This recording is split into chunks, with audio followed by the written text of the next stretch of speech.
Good afternoon, everybody. Welcome to Proverbs with Paul in the afternoon. Proverbs chapter 11 and verse 4. Riches do not benefit on the day of wrath, but righteousness rescues from death. Riches do not benefit on the day of wrath.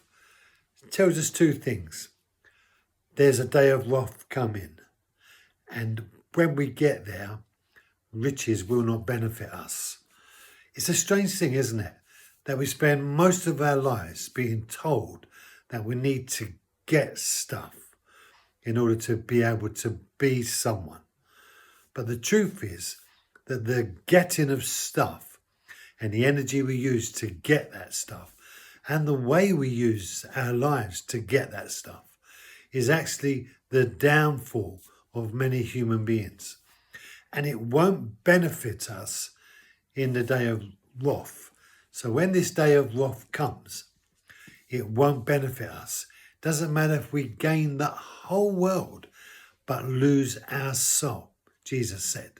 So the gaining of stuff isn't the objective of life.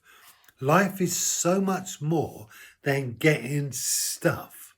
Now, there's nothing wrong with stuff, but the pursuit of stuff in the inappropriate way for the wrong reasons is a waste of a life. Don't waste your life on getting stuff because it won't benefit you, Solomon says, on the day of wrath. So what will benefit us on the day of wrath? Righteousness rescues us from death. So the reality of our righteous acts will sustain us during our lives. And at the end of the life that we live, it will enhance our eternal life because it will give us access to the Holy God.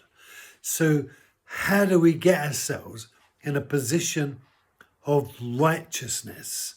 Well, first of all, we have to be put right. And the way we're put right is to put our trust in Jesus for our salvation and not in ourselves. The reality of what Jesus has done for us is a gift God has given to the human race in order to be able to allow us access to Him. Once we've surrendered our lives to God, we can then go through the process of redeeming the reality of who we were that got contaminated along life's way. Go and get your life back. Go and capture back from what Satan has taken from you in enticing you and luring you into a life full of inappropriate things, and let God draw you into His righteousness. So God brings us to Himself through Jesus, and then He draws us into Him as we surrender. Surrender your unrighteous acts and let God fill your life with righteousness. Thank you for joining me. Be blessed. Have a great afternoon, and I'll see you tomorrow.